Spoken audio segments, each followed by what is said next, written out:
world's strongest man. दिखावा wrestling की दुनिया की वो कला है जिसे अच्छी तरह से करना बहुत कठिन है। बहुत ज्यादा या बहुत कम दिखावा फैंस को खेल से दूर कर मैच का मजा किरकिरा कर सकता है। कभी कभी एक मूव गलत हो सकता है या पूरी तरह से चूक भी सकता है।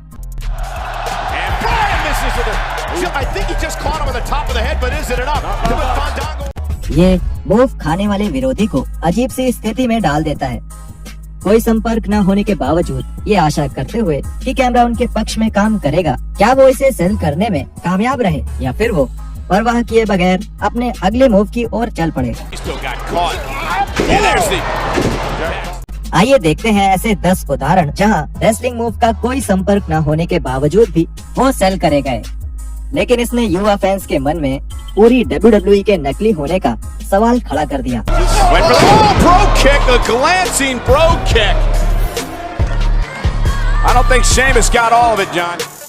वाला गिमिक था जिसके साथ उन्होंने 2005 में WWE छोड़ा था, अब वो नहीं रहा और उसकी जगह सेवास Y2J गिमिक था, जहां वो WWE को रॉ के टॉप हील्स रैंडी ऑर्टन और JBL से बचाने वाले थे।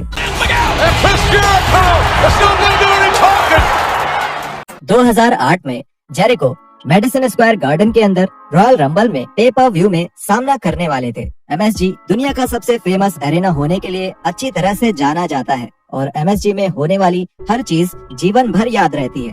दुर्भाग्य से इस रात JBL और जेरिको सोच रहे होंगे कि काश ऐसा ना हो। दोनों पुराने वर्ल्ड चैंपियन पूरे मैच में अच्छे रूप में नजर नहीं आए। पूरा मैच ढीला और बेकार तरह से चलता हुआ लग रहा था। दोनों प्लेयर्स एक दूसरे के साथ काम करने में कंफर्टेबल नजर नहीं आ रहे थे। जेरिको ने JBL पे रनिंग बुलडॉग मारने की कोशिश की,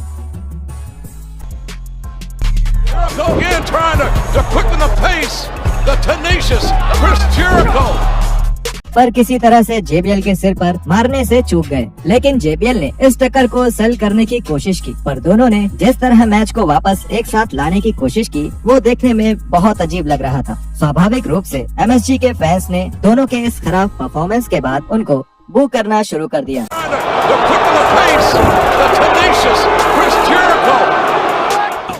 केन सेल्स द GTS।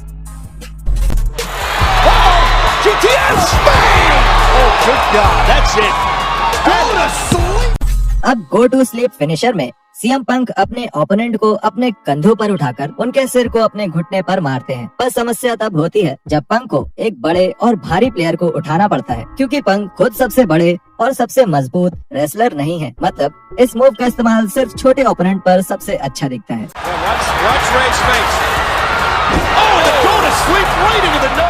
CM पंक के स्ट्रेट एज सोसाइटी फेज के दौरान स्मैकडाउन पर हुए केन के साथ मैच के अंत में पंक ने अपने ट्रेडमार्क GTS का इस्तेमाल केन के खिलाफ किया। दुर्भाग्य से पंक को साफ तौर से ये एहसास नहीं था कि पुराने वर्ल्ड चैंपियन केन कितने भारी हैं। मतलब केन अजीब सी आवाज करते हुए पंक के कंधों से मैट पर गिर गए। 300 pound GTS. Yes, we will.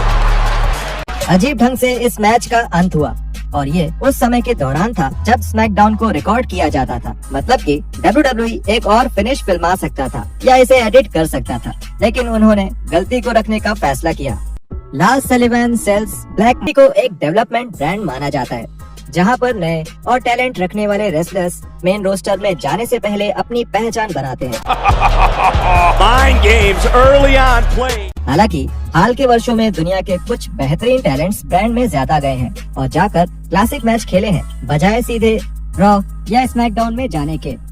Lars Sullivan फिर भी NXT के शुरुआती दौर के मैचों के लिए फिट बैठते हैं। किसी ऐसे इंसान को लेना जिसने कभी पहले रेसलिंग ना की हो और उन्हें बहुत बड़ा स्टार बनाना NXT की खासियत है। लार्स की किस्मत बदलने वाला मैच NXT टेकओवर शिकागो 2 उस समय के NXT चैंपियन एलिस्टर ब्लैकर के साथ था।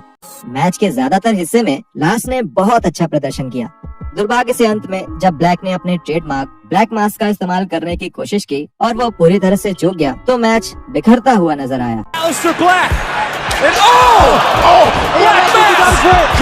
पर किसी कारण से लार्स ने इस गड़बड़ी को सेल कर दिया, पर देखने में बहुत ही बेकार लगा और इसने मैच की गति और क्वालिटी को खराब कर दिया।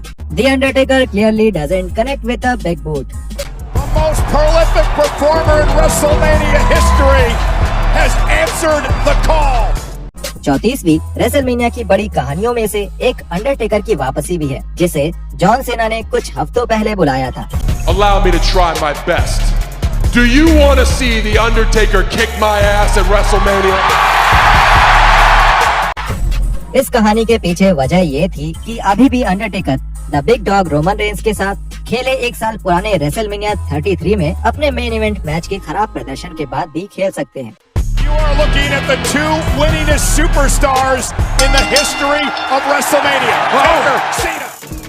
सीना के साथ वो मैच अपने आप में स्क्वैश मैच था, क्योंकि टेकर ने सिर्फ अपने ट्रेडमार्क मूव्स का इस्तेमाल किया और कुछ ही पलों में सीना को पिन कर दिया। हालांकि इस छोटे से मैच का एक बड़ा पल मैच के शुरुआती समय में आया, जब अंडरटेकर ने बिग बूट का इस्तेमाल करने की कोशिश की और ये साफ तौर से सीना से काफी दूरी पर लैंड हुआ। Hey guys! Followed by the big boot. फिर भी सीना ने इस मूव को सेल किया और मैच जारी रहा। क्योंकि मैच बहुत तेज था, ये नोटिस करना मुश्किल था, और जिस किसी ने भी संपर्क की कमी पर ध्यान दिया था, वो भी 16 बार के वर्ल्ड चैंपियन को सिर्फ 2 मिनट में पिन होता देख बाकी सब कुछ भूल गए।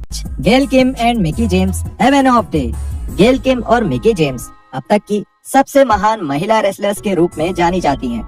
मिकी ने मैच के अंत के ओर अपने डीडीटी फिनिशिंग मूव का इस्तेमाल किया। हालांकि गेल अजीब तरह से उस पर गिर गई, मतलब मूव पूरी तरह से बेकार हो गया। मिकी ने फिर मिक किक का इस्तेमाल किया और वो पूरी तरह से चूक गई, और जैसे ही गेल इस मूव को सेल करने वाली थी, मिकी ने उसे मुंह पे एक मुक्का मारकर पिन कर दिया और मैच जीत। दोनों रेसलर्स के बचाव में गेल साफ तौर से मैच की शुरुआत में ही नॉकआउट हो गई थी, इसलिए उन्हें कोई आइडिया नहीं था कि आखिर के पलों में क्या हो रहा था।